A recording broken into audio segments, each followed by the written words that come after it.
অধ্যকার আয়োজিত সাজিদ ফিরোজা হাফিজিয়া মাদ্রাসার আল হেরা ছাত্র সংসদ কর্তৃক আজকের সাপ্তাহিক প্রশিক্ষণ সেমিনারের সমাপ্তি লগ্নে আমরা চলে এসেছি।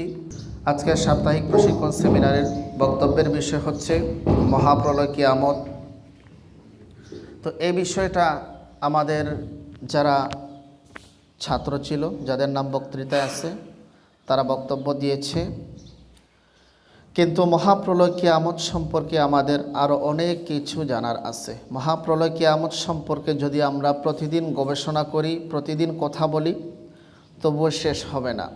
কারণ দুনিয়া সৃষ্টি হয়েছে, আল্লাহ তাআলা সৃষ্টি করেছেন, এবং মহাপ্রলয় কিয়ামত দিবসের মাধ্যমে, কিয়ামতের মাধ্যমে দুনিয়া ধ্বংস করবেন এবং আমাদের পরবর্তী চিরন্তন শান্তির জায়গা জান্নাত যদি আমাদের ভাগ্যে থাকে, আমাদের নেক আমলের মাধ্যমে যদি আমরা যেতে পারি যাব, আর যদি আমরা গুনাহগার হই, নাফরমান হই, তাহলে আমাদের পরবর্তী চিরস্থায়ী জাহান্নামের বাসিন্দা হতে হবে। রাসূলুল্লাহ সাল্লাল্লাহু আলাইহি ওয়াসাল্লাম হাদিসে ইরশাদ করেছেন যে তার মৃত্যু এবং কিয়ামত এই দুইটি আঙ্গুল তিনি দেখিয়ে বলেছেন, দুইটা পাশাপাশি যতটুকু দূরত্বে আছে কিয়ামত এবং রাসূল সাল্লাল্লাহু আলাইহি ওয়াসাল্লামের ওয়াফাত ততটুকু দূরত্বের মধ্যে, অর্থাৎ কিয়ামত খুব বেশি দূরে নয়। রাসূলুল্লাহ সাল্লাল্লাহু আলাইহি ওয়াসাল্লাম গত হয়েছেন প্রায় 1400 বৎসর হয়ে গিয়েছে, অনেক সময় গিয়েছে। দেখা যায় রাসূলুল্লাহ সাল্লাল্লাহু আলাইহি ওয়াসাল্লামের জামানায় কিয়ামতের অনেক আলামত প্রকাশিত হয়েছে। আল্লাহ তাআলা নির্দিষ্ট আকারে কবে কিয়ামত সংঘটিত হবে সেটা বলেননি, কিন্তু তিনি কিছু নিদর্শন রেখেছেন। যেমন বন্ড নবীদের আবির্ভাব হবে, তারপরে মিথ্যা কথা বেড়ে যাবে, সন্তান মাতা পিতাকে হত্যা করবে, মাতা পিতা সন্তানকে হত্যা করবে। এই গত কিছুদিন আগে, সপ্তাহখানেক আগে এই ফেসবুকের নিউজ পোর্টালে দেখা গেল যে একজন মা তার মেয়েকে একটি অসৎ কর্ম, যেটি তার মেয়ে সাক্ষী হয়ে গিয়েছিল, যার কারণে তার মা তার মেয়েকেই হত্যা করে ফেলেছে। সবাই বলে নাউজুবিল্লাহ। এই কিছুদিন পূর্বে আমাদের পার্শ্ববর্তী উপজেলা শ্রীমঙ্গলে এক সন্তান তার বাবাকে হত্যা করে ফেলেছে। নাউজুবিল্লাহ। এটা কিয়ামতের আলামত না? এই কিছুদিন পূর্বে এইটা অহরহ ঘটে যাচ্ছে, একজন পিতা তার মেয়ের সাথে জেনার কাজ করেছে, ওই মেয়ের গর্ভেই তার আরেকটি সন্তান চলে এসেছে। সবাই বলি নাউজুবিল্লাহ। এর চেয়ে নিকৃষ্টতম কাজ, জঘন্য কাজ দুনিয়ার ইতিহাসে আমার মনে হয় না আর আছে। সুতরাং যেই সমস্ত ব্যক্তিদের মাধ্যমে কিয়ামতের আলামত সংগঠিত হবে, কিয়ামতের দিন তাদের খবর আছে। আমরা চেষ্টা করতে হবে যে আমার দ্বারা যেন কিয়ামতের কোনো আলামত সংগঠিত না হয়।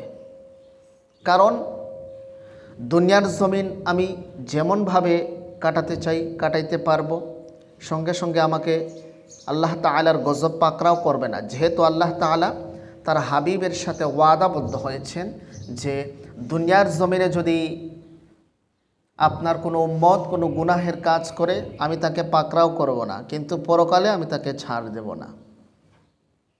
এইভাবে আল্লাহ তাআলা প্রতিশ্রুতি দিয়েছেন, যার কারণে আমরা অনেক গুনাহের কাজ করি।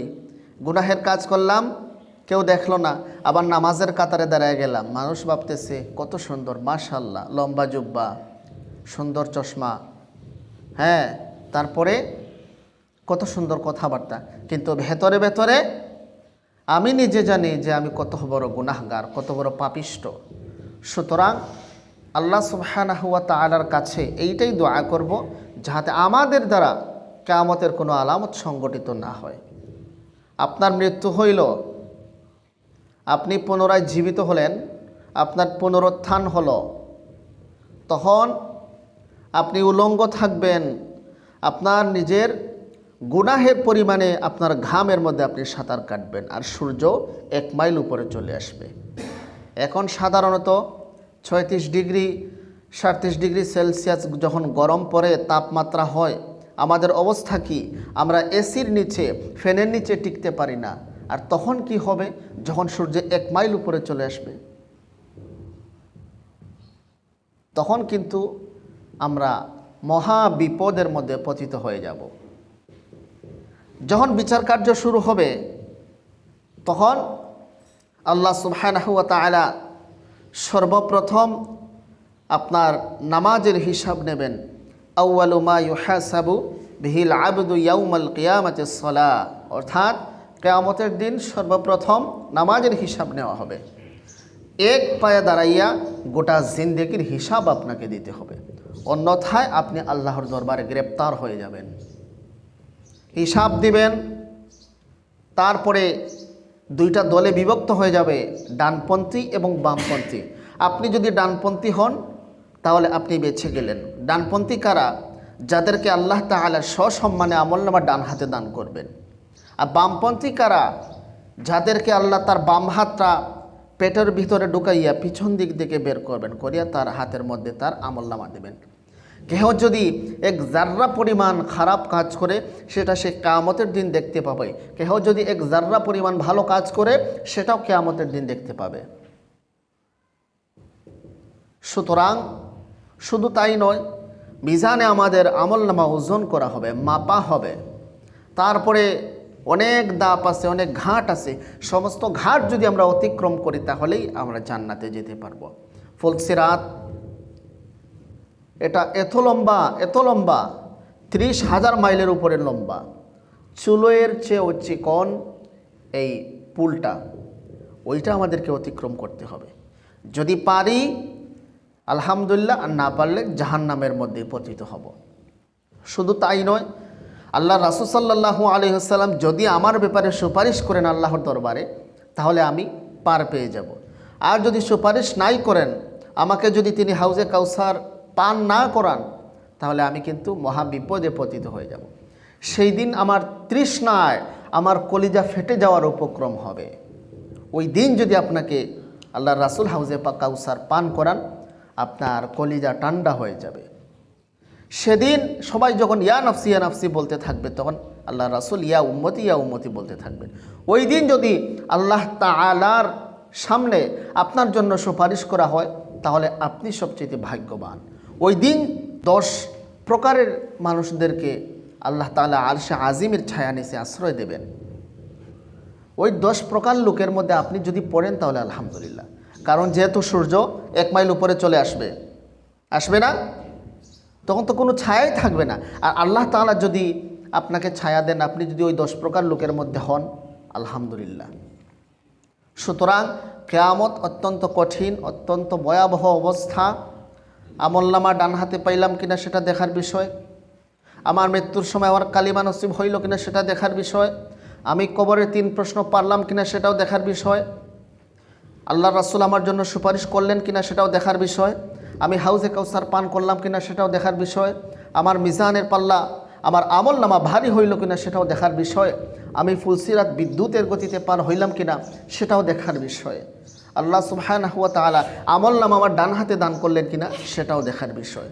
প্রত্যেকটা ধাপ যদি আমি অতিক্রম করতে পারি ভালোভাবে, তাহলে আমি আশা করতে পারি যে আমি জান্নাতের বাসিন্দা হব। সুতরাং আল্লাহ তাআলার কাছে দোয়া করব, আল্লাহ তাআলা যেন আমলনামা ডান হাতে দান করেন। সবাই বলি আমিন। আল্লাহ তাআলা যেন আমাদের কবরের 3 প্রশ্ন সহজ করে দেন। সবাই বলি আমিন। আল্লাহ সুবহানাহু ওয়া তাআলা যেন আমাদেরকে ফুলসিরাত বিদ্যুতের গতিতে পার হওয়ার তৌফিক দান করেন। সবাই বলি আমিন। আল্লাহ তাআলা যেন আমাদেরকে কিয়ামতের দিন হাউজে কাউসার পান করেন। সবাই বলি আমিন।